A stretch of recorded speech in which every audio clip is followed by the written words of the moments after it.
We continue now at the top of Daf Tzadi Zayin Amud Aleph in Mesechet Yevamos. This is Yevamos Daf 97a. The Gemara is discussing why Rabbi Yochanan was so strict that things should be said over in his name. And so the Gemara says it's similar to David HaMelech, because David HaMelech also, he wanted Sheyomru Dvar Shmua Mipi Ba'olam Hazeh. He wanted that things of halacha should be said over in his name in this world, even after he had passed on. As Rashi over here says, Sheyomru Dvar Shmua Mipi Ba'olam Hazeh, Sheyu Sefasai Nos Bekever Ki'ilu Anichai. In other words, the idea is that would be as if my lips are moving in the grave, as if I'm still alive, even after the person has passed away. But if his divrei Torah are said over Ba'olam Hazeh, it's as if the person is still alive. The Yomer Rabbi Yochanan Mishum Rabbi Shimon ben Yochai, because Rabbi Yochanan said in the name of Rabbi Shimon bar Yochai, Kol Talmud Chacham she'omrim dvar shmua mipiv ba'olam hazeh. Any Talmud Chacham who they say over sugyas and halacha in his name in olam hazeh, sifsosav dovavos bekever. So it's like his lips are moving along and uttering those same words bekever inside of the grave. Rashi over here says dovavos nos, meaning his lips are moving along with the person who's saying over the dvar halacha. And the Gemara continues, Amar Rabbi Yitzchak ben Zeira v'itema Shimon Nazira. Rabbi Yitzchak ben Zeira says, and some people say it's Shimon Nazira, who says as follows, Mikro, what's the pasuk that alludes to this? This is a pasuk in Shir Hashirim. The pasuk says, V'chikech kiyen hatov holech ledodi lemesharim dovev sifse yeshenim. So it's talking about the fact, it's comparing the mouth of the person, the lips of the person, to this good wine that goes down smoothly. And so he makes the following drasha, kekomer shel anovim. We're comparing it to like a pile of grapes. Makomer shel anovim, just like when you have a pile of grapes. Kevon shemeniach adam etzbo olav. When a person places his finger on the grapes, miyad doviv, so immediately some of the liquid starts to come out of the grapes. Af talmidei chachamim, so too when it comes to talmidei chachamim. Kevon she'omrim dvar shmua mipiyam, when you say over something that they said in their name, ba'olam hazeh, in this world, sifsoseyam dovavos bekever, so their lips, they move along with the person that's saying over the dvar halacha inside the grave as well. That's the idea of the comparison to the grapes that's being made in Shir Hashirim. And Rashi over here says, Komer klisha minichim bo anovim. A komer is a vessel that you place the grapes in, until they're ready, that you're going to make the juice from it. V'yeino noach lotzes kemo michmar bisra dutam minishchad. At that time, so the wine, it's very quick to come out. It comes out easily, even if you just touch it with the finger. Dovev hayayin rochesh v'no v'yotze lamala. The wine, again, it moves a little bit, it comes out, it bubbles up. And so again, that's the same comparison to the divrei Torah that are being said over in the name of the person that has passed away. And the Torah continues at the two dots. The Mishnah said, Echad ben teshanim v'chulu. It says, whether you have a 9-year-old boy, or even let's say a 20-year-old who doesn't have the signs of maturity, he doesn't have the shtei saros, those are considered the same status. So the Gemara says, Uraminu, we have the following contradiction. It says, Ben Esrim Shana Shalohevi Shtei Saros. Let's say you have a 20-year-old person who doesn't have the Shtei Saros, he doesn't have the 2 hairs. Yaviu Raya Shu Ben Esrim. They have to bring a proof that they're 20 years old. Vu Asaris, and that person is considered the Saris, meaning that's considered to be an adult person who's just underdeveloped. Lo Cholitz V'lo Miyavim. And the halacha by a Saris is, he can't do Chalitza, he can't do Yivam. And Bas Esrim Shana, let's say you have the same thing by a girl. She's 20 years old. Shalohevi Shtei Saros. She doesn't have the 2 saros. She doesn't have the signs of maturity. Yaviu Raya Shi Bas Esrim. She should bring a proof that she's 20 years old. V'hiyo Eilinus, and that's what we refer to as an Eilinus. Lo Choletzis V'lo Misyavemes. And again, the halach is there's no Chalitz and there's no Yibum. And Rashi over here says, Lo Choletz V'lo Miyavim. The Lav Bar Ukme Shem La'achivu is considered not somebody who can establish the name for his brother. He's not able. He's not in the parsha of Yibum.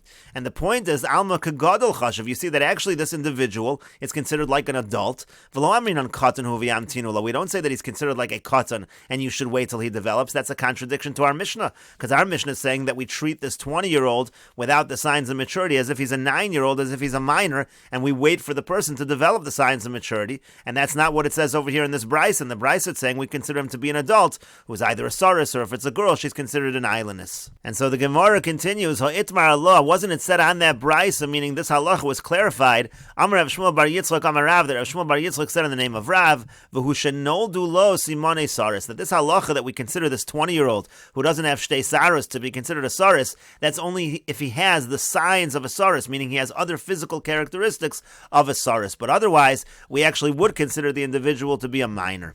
Amar Rava, Rava says, Dekanami, I'll bring you a proof as well, to Katani v'hu hasaris, because what does it say over here? It says, this is the saris. Shema Amina, you see from that again that there must be some sign that this individual is a saris. And the Gemara continues, V'chilo noldu lo simone saris ad kama. Now let's say the person doesn't have any signs of a saris, and so we're considering him a minor. So until what age is he going to be considered a minor? Tani devei Rabbi Chia was taught in the yeshiva Rabbi Chia at rov shenosav, until he reaches the majority of his years, assuming that an average person lives for 70 years. So then until the person reaches 35 years old, such an individual is going to be considered a minor. And the Gemara continues, Ki yasu lekame de Rava, when they came before Rava, let's say you had an individual, as Rashi over here says, Ben Chav Shelo Hevi Lemivdak Imisham Katnus Imisham Srisos. Let's say somebody who's 20 years old and he doesn't have these Shtei Saros, so they would want to know, is it because the person is still a minor, or is it because the person is a Saris? So Rava had the following way in order to check which one it was. He said as follows, Ikochash, if the person was thin, so Amar Luhu, so he would say to them, Zilu Avrayu, go fatten that person up.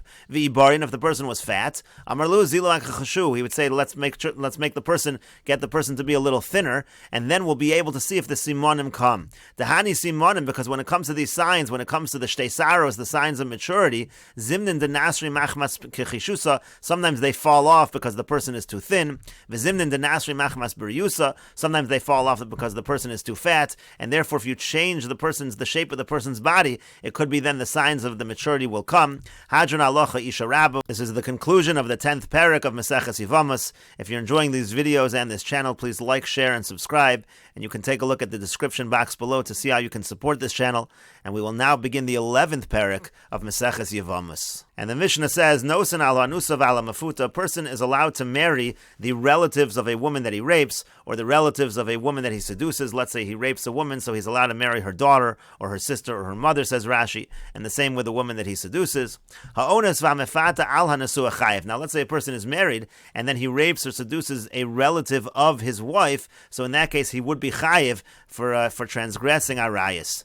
And the Mishnah continues, No se adam anusas aviv u'mefutas aviv. A person is allowed to marry a woman that was raped by his father, or a woman that was seduced by his father, or anusas beno mefutas beno, or a woman that was raped by his son, or a woman that was seduced by his son. Rabbi Yehuda oser ba'anusas aviv u'mefutas aviv. Rabbi Yehuda says, no, it's forbidden to marry a woman that was raped by his father, or a woman that was seduced by his father. And the Gemara says, Tanino lohad detanu rabban, and our Mishnah teaches the same thing as is taught in the following brisa. Anas isha mutter lisa bita. It says if a person rapes a woman, he's allowed to marry her daughter. But nasa isha. But if a person marries a woman, so then asur lisa bita. Then it is forbidden to marry her daughter. And the Gemara says, Uraminu, we have the following contradiction. Haniton mina isha. It says, let's say a person is suspect of being with a woman. So asur bi'imo uvavito v'achos. It says he's forbidden with her mother and her daughter and her sister. So here it seems to be, even though he wasn't married to this woman, even though it was just an act of relations, he's still forbidden to her mother, her daughter, and her sister. And to that, the Gemara answers midrabanan. No, that just means to say that there's a drabanan prohibition to be with her mother, her daughter, or her sister, but on a doraisa level, it would be okay. But the Gemara still says, in situations where there's an Isser D'Rabbanan, the Mishnah would say you're allowed to marry lechatchila. That's what it says in our Mishnah. It says, Nosin al hanusav ala mafuta. It sounds like there's not even an Isser D'Rabbanan. And so the Gemara answers, Kitanan masnisim. When our Mishnah says that you're allowed to do it even lechatchila, that's la'achar misa. That's after the death. Meaning, let's say the woman that the person raped, let's say she died, so then there's not even going to be an Isser D'Rabbanan in terms of marrying her mother or her daughter or her sister. And the Gemara continues, Menahani mili. From where do we know this idea that we make a distinction between a situation where a person married a woman and where a person had relations with the woman without actually marrying her? Titanu Rabbanan, because the rabbis taught, Bechulon nemar shechiva. By all the arayas, it uses the language of shchiva, which doesn't necessarily imply marriage. V'kan nemar kicha. But when it talks about the relatives of a person's wife, so it talks about kicha, it talks about the fact that the person married the woman, he can't take her relatives. Lomar loch, and that's to tell you, derech likuchin asr Torah, it's only going to be forbidden if this was a marriage, but again, if it was a situation of anusa or mefuta, then the relatives will not be prohibited. But the Gemara continues, Amar le Rapapa li Abaye, Rapapa says to Abaye, Ela me'ata, but according to that, Gabe achoso dichsev, what about the prohibition for a person to be with his sister? The Pasuk says, Isha shar yikach es achoso bas aviv o bas imo. It says if a person takes his sister, the daughter of his father or the daughter of his mother, so should we make the same argument? Hachinami derech kichu da'aser derech shchiva shari. Are you going to say over here also that it's only forbidden to actually marry his sister, but it's not going to be forbidden to be together, to have relations with his sister? Would that actually be permitted? So Amar Le, so he said back to him, no, likuchin ksivi b'torah stam. When it says likuchin in the Torah, that's stam, we have to interpret it based on the context. Haroi l'kicha, if you have a situation where it's somebody that's fit to marry them, so then it means to say marriage.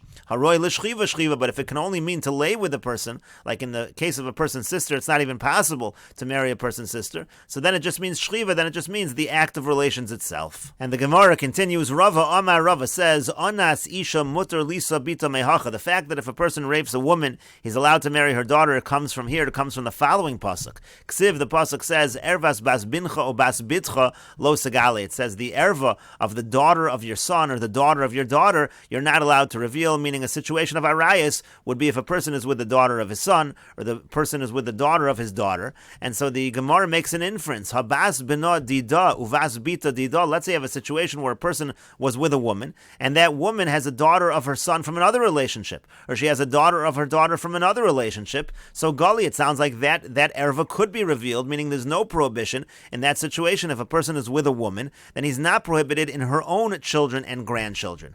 Uchsiv, but yet the pasuk also says ervas isha ubita lo sagala. It says the erva of a woman and her daughter, you're not allowed to reveal. As bas benavi as bas bita lo sikach, the daughter of her son or the daughter of her daughter, you're not allowed to take. So that sounds like, let's say a person was with a woman, so then her daughter or her granddaughter is going to be problematic. So it's a contradiction in psukim. And so therefore Rava says, Haketzad, how so? Kan ba'onsin, kan b'nisun. It depends if it's a situation of rape, or it depends if it's a situation of marriage. Again, in a situation where the person was married to the woman, so then her children are going to be prohibited, that's going to be a problem of arayas.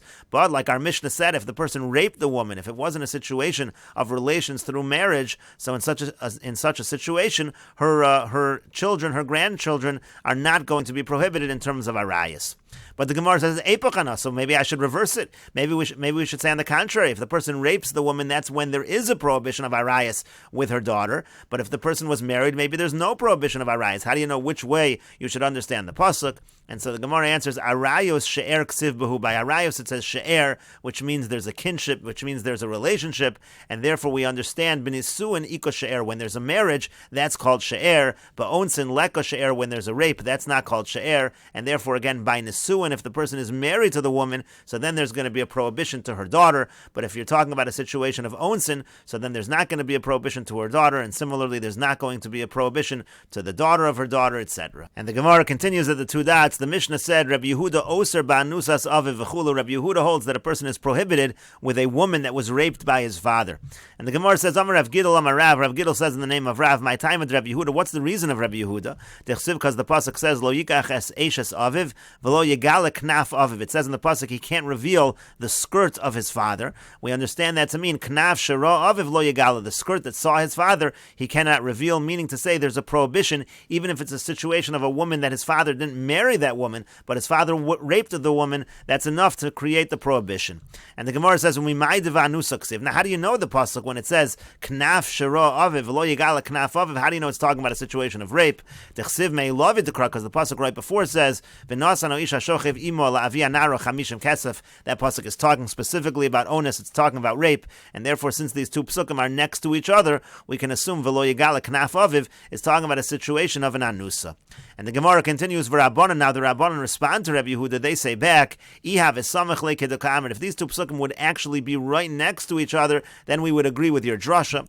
Hashta de lo samach le. But now they're not really right next to each other. As we said, there is a pasuk in between. It says lo yikach ishas eishas aviv between these psukim. So therefore, since there's a phrase between these psukim, miboy le lechid Ravanan. So therefore, we understand the pasuk is really teaching us the halacha of Ravanan. The Amar Ravanan Amar Shmuel, because Ravanan said in the name of Shmuel, b'shomeres yavam shel aviv hakasim medaber. That really this pasuk, when it says lo yigala knaf aviv, it's talking about a situation of a shomeres yavam of his father. Let's say you have a situation where the person's uncle died, and so now this woman, his widow, is awaiting yibam with his father. She's awaiting to do the yibam, the shomeres yavam, and that's enough to make that woman prohibited to this son, to this individual. Umay knaf aviv, and according to this understanding, what does it mean knaf aviv? It means knaf haroi la aviv lo yigala, the skirt that is fitting for his father, that's a awaiting Yibum to his father, he's not allowed to reveal. That's a prohibition of Arayas. But the Gemara says, 1 second, if that's the case, mishum dodaso. But if that's the case, she's prohibited him anyway because she's his aunt.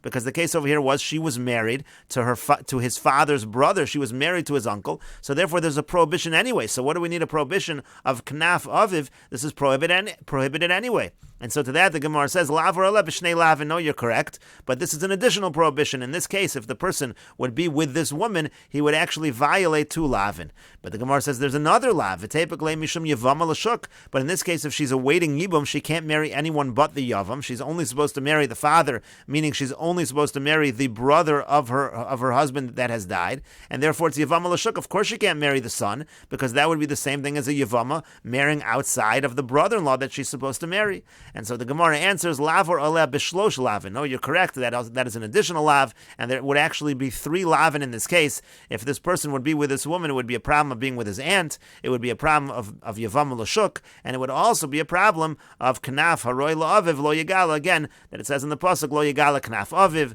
V'ba yisem. If you want, I could say another answer. We could actually get rid of this lav of Yevama l'shuk la'achar misa, because we might be talking about after the death of the father. At that point, if there's no other brothers, there is no Yibum. Rashi over here says la'achar misa shemes aviv. The father dies. Deleka lav the Yevama l'shuk. Now you don't have the lav of Yevama l'shuk. V'uk makra aleh belav the knaf haroi la'aviv uvelav the dodasa. So then you'll only have the 2 remaining lavin of knaf haroi la'aviv and the lav of dodaso of his aunt. And we'll continue with this discussion in the next video on Daf Tzadi Zayin Omid Beis.